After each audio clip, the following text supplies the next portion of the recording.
இயேசு கிறிஸ்துவின் இனிய நாமத்தில் ரூஹா எழுப்புதல் நேரத்திற்கு உங்கள் அனைவரையும் அன்புடன் வரவேற்கிறோம். உங்கள் ஆசீர்வாதத்திற்காக போதகர் ஆல்வின் தாமஸ் அவர்கள் கொடுக்க போகும் தேவ வார்த்தையை கேட்போமா? ஆண்டவர் இன்றைக்கு अनेक பெண்களை விடுதலையாக்க போகிறார். God is going to release many women today. இன்னைக்கு காலையில நேத்துல இருந்து எனக்கு ஒரு தரிசனம் வந்துகிட்டே இருக்குது திருப்பி. From yesterday I was seeing a vision again and again. நான் பார்த்த அந்த தரிசனம் என்னன்னு சொன்னா ஒரு அழகு புறாவை பார்த்தேன். Yesterday I saw a beautiful dove. ஆனா அந்த புறாவுடைய கால்ல சங்கிலி இரும்பு சங்கிலியால கட்டப்பட்டிருக்கிறது. But iron chains was bound the dove's legs. அத பார்க்கும்போது எனக்கு எப்படி தோணுச்சுன்னு சொன்னா பறக்க வேண்டியவங்களை இந்த சங்கிலி அவ்வளவு மென்மையான புறாவை இந்த சங்கிலி கட்டி எடுத்து வச்சிருக்குது. See the very soft harmless dove, the dove has to fly high but the thick chains have been bound in its legs. இன்னைக்கு अनेक பெண்களுக்கு ஆண்டவர் வைத்திருக்கிற எதிர்பார்ப்பு அவங்க பறக்கணும்னு, ஆனா அவங்க மனசுல இருக்கிற சங்கிலிகள் அவங்கள பறக்க விடாம கீழே கட்டி வச்சிருக்கு. God's wish for women that they have to come up in ministry and up in life, but in their minds lot of chains are bound, so they are down. கர்த்தர் இன்றைக்கு உங்களுக்கு ஒரு விடுதலையை கொடுக்க விரும்புகிறார். Today God is going to give you a deliverance in that. லூக்கா எழுதின சுவிசேஷம் 13ஆம் அதிகாரத்திற்கு உங்களுடைய வேதத்தை திருப்புங்க. 11ஆம் வசனத்திலிருந்து நாம் வாசிக்க போகிறோம். அப்பொழுது 18 வருஷமாய் பலவீனப்படுத்தும் ஆவியை கொண்ட ஒரு ஸ்திரீ அங்கே இருந்தாள். எவ்வளவு நிமிரக்கூடாத கூனியாய் இருந்தாள். இயேசு அவளை கண்டு தம்மிடத்தில் அழைத்து ஸ்திரீயே உன் பலவீனத்தினின்று விடுதலையாக்கப்பட்டாய் என்று சொல்லி அவள் மேல் தமது கையை வைத்தார். தமது கைகளை வைத்தார். உடனே அவள் நிமிர்ந்து தேவனை மகிமைப்படுத்தினார். இன்றைக்கு என்னுடைய செய்திக்கு தலைப்பு ஸ்திரீயே உன் பலவீனத்தினின்று நீ விடுதலையாக்கப்பட்டாய். The topic for my today's message is woman thou art loose. கரங்களை உயர்த்தி ஒரு ஆமென் சொல்லுங்க. Amen. அது சரீர பலவீனமா இருந்தாலும் சரி, if it is your bodily infirmity, அது ஆவிக்குரிய பலவீனமா இருந்தாலும் சரி, or your spiritual infirmity, ஆண்டவர் இந்த நாளிலே உங்களுக்கு அந்த பலவீனத்திலிருந்து ஒரு விடுதலை கொடுக்க போகிறார். today God is going to give you a deliverance from that today. எத்தனை பேர் விசுவாசிக்கிறீங்க கர்த்தர் இப்போ உங்களை விடுதலையாக்க போகிறார்? How many of you believe that God is going to deliver you today from that? Woman thou art loosed. ஸ்திரியே உன் பலவீனத்தினின்று விடுவிக்கப்பட்டாய். பலவீனத்தினின்று கூட நான் விட்டுறேன். ஸ்திரீயே நீ விடுதலையாக்கப்பட்டாய். Amen. Woman you are loosed. ஸ்திரீயே நீ விடுதலையாக்கப்பட்டாய். Woman you are loosed. இந்த செய்தி யாருக்கு பொருந்தும்? To whom this message will be apt? யாருக்காக கர்த்தர் இந்த செய்தியை கொடுக்க விரும்புகிறார்? To whom does God wants to give this message? வாழ்க்கையிலே தன்னுடைய நோக்கத்தை புரிந்து கொள்ள முடியாமல் இருக்கிற சகோதரிகளுக்கு இந்த செய்தி ஒரு பெரிய விடுதலை கொண்டு வர போகிறது. To the women who don't know their purpose in life, for them this message will be very useful for them. ஆண்டவர் எதற்காக என்னை உருவாக்கினார் என்பது ஆழத்தை புரியாதவர்களுக்கு இந்த செய்தி பயனுள்ளதா இருக்கும். When you don't know the deeper revelation of why God created you, it will be very useful. This message will be very useful. Hallelujah. Hallelujah. பாருங்க, ஆண்டவர் இந்த ஸ்திரீயை விடுதலையாக்கும்படி அங்க வருகிறார். ஒரு ஓய்வு நாளிலே தேவாலயத்துக்கு கர்த்தர் வருகிறார். God is coming there to deliver a woman. இல்ல, ஒரு ஓய்வு நாளிலே ஜெப ஆலயத்துக்கு கர்த்தர் வந்து போதகம் பண்ணிக்கிட்டு இருக்கிறார். He comes to a synagogue on a Shabbat and he's teaching there. அப்பொழுது அங்க பலவீனப்படுத்துகிற ஆவியை கொண்ட ஒரு ஸ்திரீ அங்கே இருந்தாளாம். There was a woman with a spirit of infirmity there. என் அன்பான தேவனுடைய பிள்ளைகளே, loving people of God, இன்றைக்கு உங்களை பலவீனப்படுத்துற ஏதோ ஒன்று, ஒரு ஆவி உங்களை பலவீனப்படுத்தி கொண்டிருக்கிறதா? Is a spirit of infirmity weakening you today? உங்கள் அற்புதத்தை நீங்கள் பெற முடியாதபடி உங்களை பலவீனப்படுத்தி கொண்டிருக்கிறதா? Is it weakening you in order that you don't receive your miracle? பல நாட்களாக நீங்கள் அற்புதம் பெற முடியாமல் குறுகி போய் இருக்கிறீர்களா? Are you shortened and fall short of God's glory because you can't receive your miracle? Are you crippled? Are you crippled? Are you bent over backwards? Crushed. நீங்கள் வாழ்க்கையை நொறுக்கப்பட்டு நிமிர முடியாதபடி கூன் விழுந்து போய் கிடக்கிறீர்களா? Are you crushed and crippled and then you can't raise up to receive God's miracle in your life? ஆண்டவர் இன்னைக்கு உங்களை பார்த்து சொல்றார், ஸ்திரீயே நீ விடுதலையாக்கப்பட்டாய். God is looking at you today and saying, woman, thou art loosed. கையோ எனக்கு திருமணம் நடக்கவில்லை, நீ விடுதலையாக்கப்பட்டாய். You are saying, I'm not married. God is telling you are delivered from ஐயோ that. எனக்கு குழந்தை பிறக்கவில்லை, நீ விடுதலையாக்கப்பட்டாய். You, I don't have a baby. You are delivered out of that. என் கணவன் ரட்சிக்கப்படவில்லை, நீ விடுதலையாக்கப்பட்டாய். My husband is not saved, but you are loosed from that.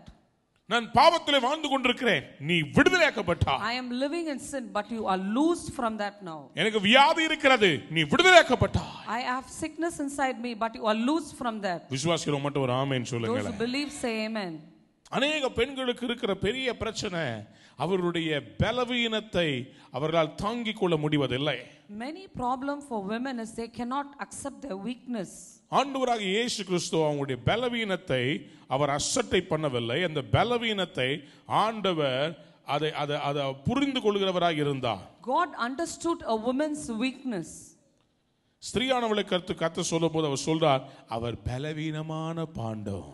When God says about a woman, she is a weak vessel. அந்த பலவீனமான பாண்டமா இருக்கிறபடினாலே மனுஷனே நீ இந்த ஸ்திரீக்கு செய்ய வேண்டிய கடமைகளை ஒழுங்காக செய்ய வேண்டும் என்று ஆண்டவர் அறிவுறுத்துகிறதை நாம் வேதத்திலே வாசிக்கிறோம். Because she is a weaker one, God is telling man, you have to help a woman in her all her work. பேதுரு 3:7 மற்றபடி புருஷர்களே, மனைவியானவள் பலவீன பாண்டமாய் இருக்கிறபடியினால் உங்கள் ஜெபங்களுக்கு தடை வராதபடிக்கு நீங்கள் விவேகத்தோடு அவளோடு வாழ்ந்து உங்களுடனே கூட அவர்களும் நித்திய ஜீவனாகிய கிருபை சுதந்தரித்துக் கொள்கிறவர்களானபடியினால் அவர்களுக்கு செய்ய வேண்டிய கனத்தை செய்யுங்கள். அவர்களுக்கு செய்ய வேண்டிய கனத்தை செய்யுங்கள் என்று வேதம் சொல்கிறது. Give honor unto your wife. ஆமா, ஏன் அவங்க வந்து ரொம்ப பலவீனமான பாண்டமா? Because they are a weaker vessel. சொல்லுங்க ஆமென். Amen. ஹல்லேலூயா. Hallelujah. பலவீனமான பாண்டமா இருக்கிறதுனால அவங்களுக்கு கனத்தை கொடுங்கன்னு சொல்றார். God is telling, because she's a weaker vessel, you have to honor her. ஆண்டவர் பெண்களை எவ்வளவு நேசித்திருந்தா இப்படி ஆண்களுக்கு ஒரு கட்டளை கொடுப்பார். See, God loved women so much, that's why he gives such a command to men. ஆண்டவர் இப்படி யோசித்தா எப்படி இருக்கும்? கொஞ்சம் யோசிச்சு பாருங்க. பெண்கள் பலவீனமான பாண்டம், ஓரமா உட்கார வை, நீ எல்லாத்தையும் பாத்துக்கோ, அப்படி சொல்லல ஆண்டவர். பலவீனமான பாண்டம், கொடுக்க வேண்டிய கனத்தை கொடு, மிஸ் பண்ணாத, நான் விலையேற பெற்ற ஒரு முத்தை உன் கையில கொடுத்திருக்கிறேன். See, God is telling she's a very weaker vessel, don't ignore her, you better help her. மனைவியை கண்டடைகிறவன் நன்மையானதை கண்டடைகிறான். அப்புறம் கர்த்தரிடத்தில் தயவையும் பெற்றுக் கொள்கிறான். ஆண்டவர்ட்ட நல்ல மனைவியை வாங்கினா கூடவே என்ன வருதுன்னா ஆண்டவர்ட்ட இருந்து தயவும் வருது. If you get a good wife, you will get favor from God. நம்ம தமிழ்நாட்டு பாஷையில சொன்னா நல்ல மனைவி ராசியான மனைவி. Favour filled wife. நீதிமொழிகள் 18:22 சொல்கிறது, மனைவியை கண்டடைகிறவன் நன்மையானதை கண்டடைகிறான், கர்த்தரால் தயையும் பெற்றுக் கொள்கிறான். ஸ்திரீயே, woman, கர்த்தர் உங்களை பார்த்து சொல்றார், ஸ்திரீயே. God is looking at you and telling, woman, பலவீனத்திலிருந்து விடுதலையாக்கப்பட போகிறீர்கள். you are delivered from the spirit of infirmity. சத்தமா ஆமென் சொல்லுங்க. Amen. நான் நினைக்கிறேன் இந்த பலவீனத்தில் இருந்த அந்த 18 வருஷம் பலவீனமா இருந்த ஸ்திரீ, that 18 years woman who was with the spirit of infirmity, அந்த ஸ்திரீக்கு பலவீனம் ஃபர்ஸ்ட் தாக்கி இருக்கும். the weakness would have attacked her. ஆனா ஒரு குறிப்பிட்ட காலகட்டத்தில் அந்த பலவீனம் அவளை மேற்கொண்டு விட்டது. But in one period of time the weakness overtook her. இன்னைக்கு अनेक ஸ்திரீகள்ட்ட அப்படிதான் பிசாசு போராடிட்டு இருக்கான். The same way Satan is playing with many women today. முதல்ல ஒரு தாக்குதல் வரும். First they get an attack from him. கன்சிஸ்டன்ட்டா தாக்குதல் நடத்திக்கிட்டே இருப்பான். Consistently he keeps attacking women. ஒரு நாள் அவங்க விட்டு கொடுக்கும்போது அவங்க மேலே ஏறிடுறான். One day when they lose the battle, he overtakes them. அவங்க வீட்டுக்குள்ள இறங்கிடுறான். He enters their house. அவங்க பொறுமை இழக்கும்போது அவருடைய வீட்டுக்குள்ள சூறாவளி போல பூந்துறான். When they lose their patience, he comes inside like a storm, cyclone. ஒரு புயல் மாதிரி வந்து காலி பண்ணிடுறான். He comes like a storm and destroys everything. இன்றைக்கு ஆண்டவர் சொல்றாரு, ஸ்திரீயே நான் உன்னை விடுதலையாக்க விரும்புகிறேன். Today God is telling, woman, I want to deliver you today. எதெல்லாம் உன்னை ஓவர்கம் பண்ணுச்சோ அதை ஓவர்கம் பண்றதுக்கு உனக்கு நான் இப்ப வல்லமை கொடுக்க போறேன். Whatever has overcome you, I am going to give you grace to overcome all those things for you today. எந்த பலவீனம் உன்னை ஓவர்டேக் பண்ணுச்சோ அந்த பலவீனத்தை நீ ஓவர்டேக் பண்றதுக்கு நான் உனக்கு வல்லமையை கொடுக்க போகிறேன். Which infirmity overtook you, today I am going to give you the power to overcome that infirmity. ஸ்திரீயே, woman, இப்போ நான் இந்த காரியத்தை நான் தீர்க்க தரிசனமா பேச விரும்புகிறேன். தயவு செய்து இதை நல்ல ஆவியில புரிந்து கொள்ளுங்க. கர்த்தர் இப்பொழுது நான் சொல்கிறத நீங்க தீர்க்க தரிசனமா புரிந்துக்கிட்டீங்கன்னா இன்னைக்கு இரவு உங்களுக்கு ஒரு பயங்கரமான விடுதலை கர்த்தர் கொடுக்க போறார். The words which I'm going to speak is very prophetic. Listen carefully and just get it. பாருங்க, முதலாவதாக ஆண்டவர் இந்த ஸ்திரியை விடுதலையாக்குறதுக்கு ஆண்டவர் என்ன சொல்றாரு?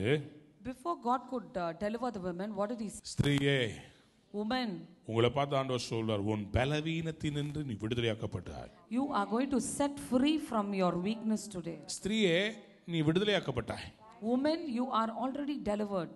ஏதோ ஒன்று உங்களை கட்டுப்படுத்தி வைத்திருக்கிறது. Something was stopping you. ஏதோ ஒரு காரியம் உங்களை கட்டாயப்படுத்தி கொண்டிருக்கிறது. Something was compelling you. இன்றைக்கு ஆண்டவர் என்ன செய்ய போறாரு? உங்களை கட்டாயப்படுத்தி, உங்களை கட்டுப்படுத்தி, உங்களை கீழ்ப்படுத்துற காரியத்துக்கு மேல ஏறி நீங்க நிக்க போறீங்க. God is going to make you stand above of whatever things is controlling you and containing you down. முதலாவதாக ஆண்டவர் சொல்ற காரியம், First thing God is talking, அவளை கண்டு தம்மிடத்தில் அழைத்து, saw her and he called forward towards him. முதலாவதாக ஆண்டவர் இன்றைக்கு உங்களை பார்த்து சொல்றாரு, Today God is looking at you and telling, என் கிட்ட வா. You come close to me. பலவீனத்திலிருந்து விடுதலையாக்கப்பட்டார். You are going to get delivered from your weakness முதல்ல today. என்ன தெரியுமா சொல்றார் ஆண்டவர்? Firstly, God is telling, அந்த ஸ்திரியை பார்த்து பக்கத்துல வர சொல்றார். He is looking at the woman and he's calling, come close to me. இன்னைக்கு கர்த்தர் உங்களை பார்த்து கூப்பிடுறார், வாங்க பக்கத்துல வா. Today God is looking at you and saying, come close. நீ தூரத்திலே இருந்து புலம்பிட்டு இருந்தேனா சரி வராது. Don't stand far away and keep crying. பக்கத்துல வா. Come close to me. பக்கத்துல வா. Come close. பக்கத்துல வந்தேனா தான் உன்னை நான் தொட முடியும். Only if you come close I can touch you. நீ தூரமா இருந்துகிட்டு அற்புதத்தை கேட்டுக்கிட்டே இருக்கற. You can't stand behind and keep asking for a miracle. நீ எப்போ என் பக்கத்துல வரையோ அப்பதான் நான் உன்னை தொட முடியும். Only when you come close to me I can touch you. நீ பக்கத்துல வராம நான் உனக்கு அற்புதம் செய்ய முடியாது. Without you coming close to me I cannot do a miracle for you. எத்தனை பேர் ஆமென் சொல்ல விரும்புறீங்க? Amen. சத்தமா ஆமென் சொல்லுங்க. Amen. எட்டனை நான் தொட முடியாது. If you stand far away you can't touch. ஆண்டவரை விட்டு தூரமா இருந்தா கர்த்தர் உன் வாழ்க்கையை தொட முடியாது. சில வேளைகளில் நம்முடைய வாழ்க்கையில நம்ம எதிர்பார்க்காத சில காரியங்கள் நடந்தது உண்மைதான். Sometimes whatever we didn't expect happened in our lives. நாம் எதிர்பார்த்த காரியங்கள் நம்ம எதிர்பார்த்தபடி நிறைவேறாது உண்மைதான். Sometimes what we expected it didn't happen, that is true. ஆனா ஆண்டவர் சொல்றாரு, மழை முடிஞ்சிருச்சுமா. But God is telling the rain is over. உன் வாழ்க்கையில மழை முடிஞ்சிருச்சுமா. In your life the rainy season is over. உன் வாழ்க்கையில ஒரு டைம் நான் விட்டு வச்சிருந்தேன், அது மழை காலம். ஆனா இப்போ வசந்த காலம் ஆரம்பமாகிறது. The time which I left in your life was a rainy season and that was over, and now it's a spring படியிலே season. முடங்கி கிடந்த நாட்கள் முடிந்து விட்டது. Enough of your where you were standing in the kitchen, enough of those days. ஆண்டவர் சொல்றாரு, நீ புறா, ஆனா அடுப்படியில இருக்கிற அந்த பயங்கரமான அந்த குப்பையினால அந்த புகையில உன் முகம் கருத்து போய் கிடக்கிறது. You are a dove but you cannot stand there in the smoke and in a very dark place. சங்கீதம் 68:13. வெள்ளியினால் அலங்கரிக்கப்பட்ட புறாசிறைகள் போலவும் பசும்பொன் நிறமாகிய அதன் இரைகள் சாயலாகவும் இருப்பீர்கள். பாருங்க, ஆண்டவர் சொல்றாரு, நீ இப்படிப்பட்ட ஒரு இதுல மாட்டிக்கிட்டு இருக்கிற. You are entangled in such a problem. அடுப்பு நடியில கிடக்கிறவங்களை கருப்பான புகைதான் மூடும். ஆனா கர்த்தர் சொல்றாரு, நான் அதையே வெள்ளியினால் அலங்கரிக்கப்பட்ட புறா சிறகுகளா மாத்திடுவேன். ஆண்டவர் சொல்றாரு, எல்லா கருமையான புகையும் நான் கோல்டா மாத்தி காண்பிக்கிறேன். All the smoked darkness is going to change into gold. உங்களுடைய எல்லா அவமானத்தையும் கர்த்தர் ஒரு பெரிய சாட்சியா மாத்த போறார். All your shame is going to turn into a big testimony. தீர்க்கதரிசனமா சொல்றேன், சகோதரியே, உனக்கு ஏற்பட்ட அவமான நிந்தைகளை எல்லாம் ஒரு பெரிய சாட்சியாய் நான் மாத்தி காண்பிக்கிறேன். I am prophetically talking to you. Whatever shame you are enduring, everything will change into a miracle. ஸ்திரியே, உன் பலவீனத்தை குறித்து நீ அழுதது உண்மைதான். Woman, you were crying because of your weakness. That was true. சகோதரியே, உன்னுடைய பலவீனத்தை குறித்து நீ கவலைப்பட்டது உண்மைதான். You were so troubled. You cried because of your weakness. But God says, I am here to deliver you. நான் உன்னை விடுவிக்கிற உன் தேவனாகிய கர்த்தர். நீ இப்படியே இருப்பதில்லை. நான் உன்னை பறக்க வைப்பேன். உன்னை உயரவா எழுப்புவேன். I have come to make you fly higher. இன்னைக்கு ஆண்டவர் ஸ்திரீகளை விடுதலையாக்க விரும்புகிறார். Today God wants to deliver many women today. நீ பறக்க வேண்டியவன். You have to fly high. ஆனா உன்னுடைய சிறகுகள் எல்லாம் உடைக்கப்பட்டிருக்கிறது. But all your wings are broken today. உன்னுடைய சிறகுகள் உடைக்கப்பட்டிருக்கிறது. Your wings are broken today. கர்த்தருடைய ஆவியானவர் சொல்லுகிறார், நான் உன்னுடைய விங்ஸ், உன்னுடைய எல்லா சிறகுகளை நான் தங்கமா மாத்த போறேன். But the Spirit of God is telling all your wings are going to become gold. அத பொன்னா மாத்த போறேன். I'm going to change it into gold. உன்னுடைய சிறகுகள் எல்லாம் கருத்து போயிருந்ததெல்லாம் நான் கோல்டா மாத்த போறேன். All the feathers which was darkened are going to change into gold. சாம்பலுக்கு பதிலாக சிங்காரத்தை கொடுக்க போகிறேன். From mourning to rejoicing. For the ashes I will give you beauty. For the ashes I will give. உன்னுடைய விலை மதிப்பு என்னவென்று தெரியாமல் நான் மரித்தால் போதும் என்று சொன்ன அன்பு சகோதரியே, கர்த்தர் சொல்லுகிறார், உன்னை அழிப்பதற்காக அல்ல, உன்னை ஊன்ற கட்டுவதற்காக அழைத்திருக்கிறேன். உன்னை நிர்மூலமாக்குறதுக்காக அல்ல, உன் மூலமாய் அநேகரை எழுப்புவதற்காக உன்னை அழைத்திருக்கிறேன். உன்னை பலவீனத்திலிருந்து நான் உன்னை விடுதலை பண்ண போகிறேன். 18 வருஷம் ஆயிருச்சு, இதற்கு மேல் நான் நிமிர முடியாதுன்னு யோசித்தாயோ? 18 years have gone by. Are you thinking that you cannot come up from that problem? எனக்கு வயதாகி கொண்டே போகிறது, இதற்கு மேல் கர்த்தர் என்னை பயன்படுத்துவார் என்று யோசித்தாயோ? I'm getting older. Are you thinking that will God use me after this? என் பிள்ளைகள் எல்லாம் வளர்ந்துட்டாங்க, இதுக்கு மேல் நான் என்ன சாதிக்க முடியும்னு யோசித்தாயோ? All my children are grown up. Are you thinking will God use me beyond this? ஆண்டவர் சொல்றார், நான் எப்பவும் உன்னை பயன்படுத்த வல்லமை உள்ளவர். God is telling, any time I can use you. நான் உன்னை அழைத்தவன் தேவனாகிய கர்த்தர். I have called you. I am the God who have called you. ஸ்திரீயே, woman, உன் சூழ்நிலையை பார்க்காதே. Don't look at your situation. உன்னுடைய முதுக பார்க்காதே. Don't look at your back. கொஞ்சம் யோசித்து பாருங்க, இயேசு என்ன காரியத்தை இந்த ஸ்திரீ கிட்ட கேட்டார். Just listen and see what God asked that woman. இப்போ இந்த கூன் விழுந்த இந்த ஸ்திரீ இதுவரைக்கும் எதை பார்த்துக்கிட்டு இருந்திருப்பா? What was this woman looking all these years? அவ இப்படி நடந்திருப்பாளா? Her back was bent. அவ இப்படி நடந்திருப்பாளா? Was she walking upright or was she bending and walking and looking at the இப்போ ground? நான் ஒரு ரகசியம் சொல்ல போறேன், நீங்க கைகளை தட்டி ஆர்ப்பரிக்க போறீங்க. நல்லா கவனிச்சுக்கோங்க. I want to tell a secret இந்த now. ஸ்திரீயுடைய விடுதலைக்கு கர்த்தர் செய்த முதல் காரியம், The first thing which God did for her அவளை deliverance was தன்னிடத்தில் அழைத்தார். He called towards him. இரண்டாவது, அவளை தன்னை பார்க்க வச்சார். Secondly, he told her to see him.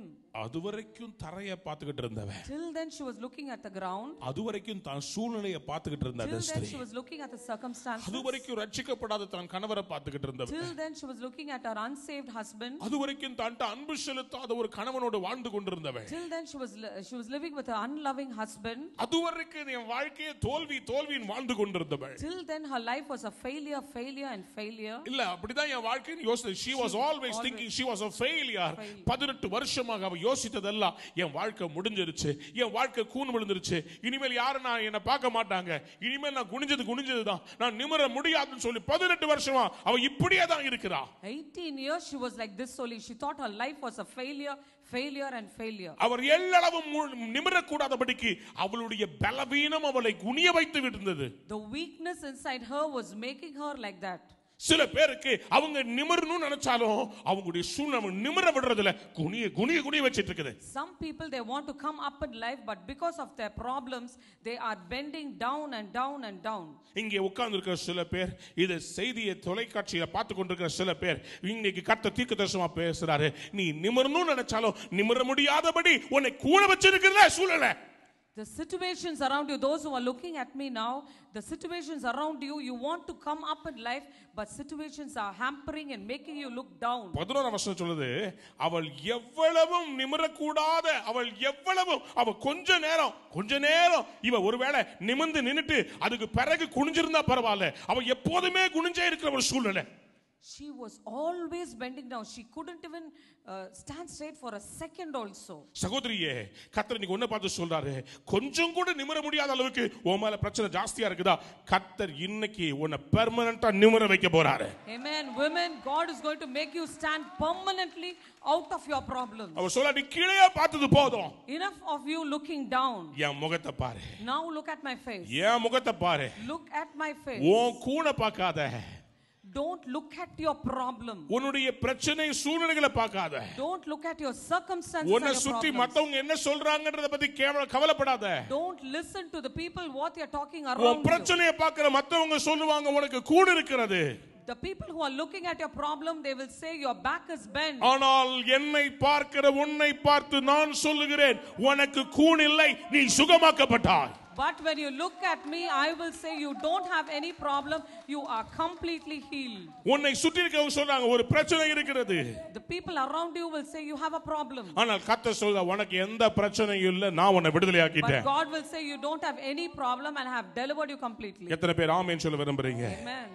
அவளை கண்டு அவளை அழைத்து ஸ்திரீயே உன் பலவீனத்தை விடுதலையாக்கப்பட்டாய் என்று சொல்லி God called a woman, thou art loose. வாங்க ஆண்டவர் என்ன பண்ணார் தெரியுமா? அடுத்தது ரொம்ப important. The next thing is very important. இந்த இரவு கர்த்தர் உங்க மேல கைகளை வைக்க போறார். God is going to keep his hands on you. கூன் விழுந்த அவளை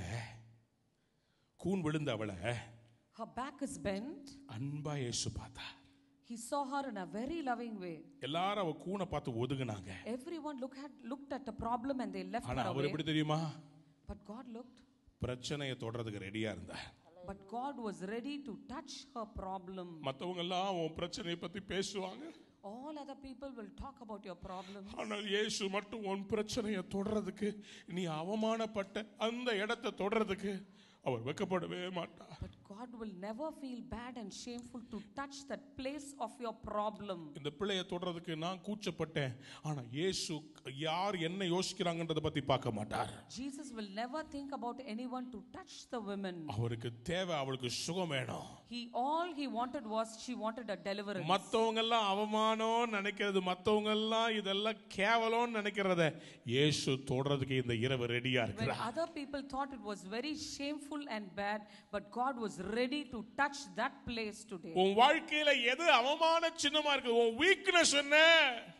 What is your weakness in your life? இந்த உலகத்துல நம்ம வீக்னஸ் யாருமே நேசிக்கிறது இல்ல. In this world, no one loves our weakness.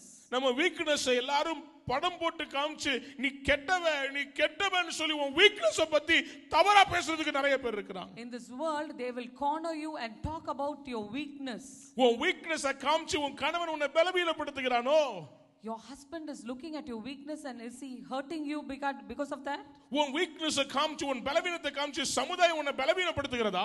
Is the society weakening you because of the weakness you have inside you? இந்த உலகம் பலவீனத்தை இன்னும் பலவீனமாக்கி காண்பிக்கும். This world will make your weakness more weak. அத பத்தி இந்த உலகம் பேசுமே தவிர இந்த பலவீனத்தை மாத்துறதுக்கு ஒரு இன்ச் கூட இந்த உலகம் உதவி செய்யாது. This world will talk about your weakness, but even 1 inch it will not take a place to give you solutions. ஆண்டவராகிய இயேசு அந்த பலவீனத்தை தொடுவார். But Jesus Christ, he will touch the problem. எது உனக்கு பலவீனமா இருக்குதோ அதை ஆண்டவர் இன்றைக்கு தொட போறார். Whatever is your problem and weakness, God is going to touch that area.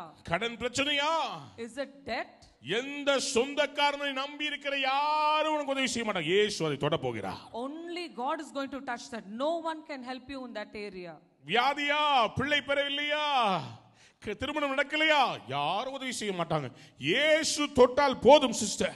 Only if God touches you, you will get a miracle. வேதம் சொல்கிறது, The word of God says, அவள் மேல் தமது கைகளை வைத்தார். He kept his hands on her. உடனே அவள் நிமிர்ந்து, Immediately she was straight. அடுத்த நிமிஷம் என்ன பண்ணாங்க? Glorified God. தேவனை மகிமைப்படுத்தினாள். நல்ல கரங்களை உயர்த்தி ஆண்டவரை மகிமைப்படுத்த ஆரம்பிச்சிட்டா. Amen. She raised her hands and she started glorifying God.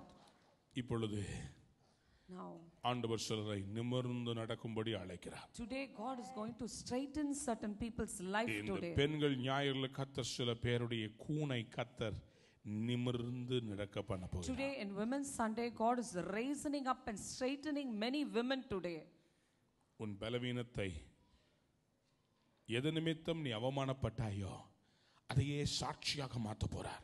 In which area you were shameful, that will become your testimony. புரியுதா? எந்த முதுகுனால எல்லாரும் அவளை பார்த்து ஏ கூனின்னு சொன்னாங்களோ, இப்போ உலகமே அவளை பார்த்து சொல்லுது, கூன் விழுந்து 18 வருஷம் ஆன நீ நிமிர்ந்து நிற்கிறியான்னு சொல்லி எதை பார்த்து கேலி பண்ணாங்களோ அதை பார்த்து எல்லாரும் ஆச்சரியப்பட போறாங்க. People were mocking around her because of a problem, but the same problem became a testimony and people were so amazed because of that. எதை பார்த்து உன்னை அவமானப்படுத்தினாங்களோ அதை பார்த்து இனிமேல் எல்லாரும் ஆச்சரியப்படத்தக்க விதமாய் உன் சூழ்நிலையை, உன் தலையெழுத்தை கர்த்தர் இந்த இரவு மாற்ற போகிறார். Amen. Whatever people saw as a shame, God will make it as a miracle in your life, and people around you will see that and glorify God. பக்கத்துல கோபம், பக்கத்தில் இருப்பவர்களுக்கெல்லாம் கோபம். The people around were very angry. ஏன் ஓய்வு நாளை சுகமாக்கினே? Why did he heal on the Shabbat? அவர் சிம்பிளா சொன்னாரு. He just told it in a simple way. இவள் ஆபிரகாமின் குமாரத்தியா இருக்கிறாள் அல்லவா? He said she's a daughter of Abraham. இவளை விடுவிக்க வேண்டியது என்னுடைய கடமை அல்லவா? It is my duty and call to deliver her. உன்னை விடுவிக்க வேண்டியது ஆண்டவருடைய கடமை. It is God's duty to deliver you. நீ அவருடைய பிள்ளையா இருக்கிறபடியால் அவர் உன்னை விடுவிக்க வேண்டியது அவருடைய கடமையா இருக்கிறது. Because you're God's child, it is his duty to deliver you from your problem. எத்தனை பேர் இப்போ நிமிர்ந்து நடக்க ரெடியா இருக்கீங்க? How many of you want to stand straight and walk? இப்போ ஆண்டவர் உங்களை பார்த்து கூப்பிடுறார். Now God is calling you. என் பக்கத்துல வா. You come closer to me. என் கிட்ட வா. Come near me. வாங்க ஆண்டவர்ட்ட வந்துருங்க. Come closer to God. இந்த இரவு தூரமா போகாதீங்க. Tonight don't go far away from ஆண்டவர்ட்ட God. பக்கத்துல வந்துருங்க. Come very close to God. தூரமா நின்னீங்கன்னா பிரச்சனையை பத்தி பேசிட்டு தான் இருக்க முடியும். If you stand far away from God, you will keep again ஆனா and கர்த்தர் again இப்ப talking சொல்றார், about நீ the பக்கத்துல problem. வா. God is telling, come close. உன் கண்களை எனக்கு நேரா ஏறெடுத்து பாரு. Look your eyes, look to me. நான் உன்னை தொடட்டும். I will touch you. என் பக்கத்துல வா. You come close to me. நான் உன்னை தொடணும், நீ என் பக்கத்துல வா. You come close to me. I want to touch you. நான் உன்னோட பேசணும், நீ என் பக்கத்துல வா. I want to talk with you. Come close நான் to உன் me. நிலைமையை மாற்றணும், என் பக்கத்துல வா. I will change your situation. You come to உன் me. வாழ்க்கையில என் பக்கத்துல வா. You come close to me. அன்பானவர்களே, இந்த நிகழ்ச்சி உங்களுக்கு மிகுந்த ஆசீர்வாதமாக இருந்திருக்கும் என்று உறுதியாய் விசுவாசிக்கிறோம். வியாதி, வறுமை, கடன் பாரம், வேலையின்மை, தொழிலில் நஷ்டம் என்று நீங்கள் எந்த சூழ்நிலையில் இருந்தாலும் தேவன் உங்களுக்கு அற்புதம் செய்ய எல்லாம் கூடும் என்ற விசுவாசத்துடனும் மிகுந்த உபவாசத்துடனும் உங்களுக்கு ஜெபிப்பதற்காய் நாங்கள் காத்திருக்கிறோம். உங்கள் அற்புதத்தை பெற இப்பொழுதே திரையில் தெரியும் இந்த தொலைபேசி எண்களுக்கு அழையுங்கள். உங்களுக்காக பாரத்தோடு ஜெபிக்க ஜெப வீரர்கள் காத்திருக்கிறார்கள். உங்கள் ஜெப தேவைகளையும் சாட்சிகளையும் கடிதம் மற்றும் இமெயில் மூலமாக அனுப்புவீர்கள் என்றால் நமது சகோதரர் உலகின் எந்த மூலையில் இருந்தாலும் உங்களுக்காய் ஜெபித்து கர்த்தர் தரும் பதிலை உங்களுக்கு அனுப்புவார்கள். மேலும் உங்களுக்கு விசேஷமாய் ஜெபிக்கவும் பிரச்சனைகளுக்கு ஆலோசனை தரவும் ஒவ்வொரு வாரமும் வெள்ளிக்கிழமைகளில் விசேஷித்த வரங்களை பெற்ற தேவ ஊழியர்கள் ஆயத்தமாயிருக்கிறார்கள். தேசத்தின் எழுப்புதலுக்காகவும் பாவத்திலும் சாபத்திலும் கண்ணீரில் வாழும் மக்களின் துயரங்களை துடைப்பதற்காகவும் இரவு பகல் பாராது மிக தீவிரமாய் ஊழியம் செய்து வரும் நமது ரூஹா ஊழியங்களுக்கு உங்களின் ஊக்கமான ஜெபமும் பேராதரவும் அவசியம் தேவை. லட்சக்கணக்கானோருக்கு ஆசீர்வாதமாக இருந்து வரும் ரூஹா டிவி நிகழ்ச்சிகளுக்காகவும் ஃப்ரீடம் பெருவிழாக்களுக்காகவும் உங்களின் உதாரத்துவமான காணிக்கைகளை அனுப்பி ஊழியங்களை தாங்க உங்களை உற்சாகப்படுத்துகிறோம்.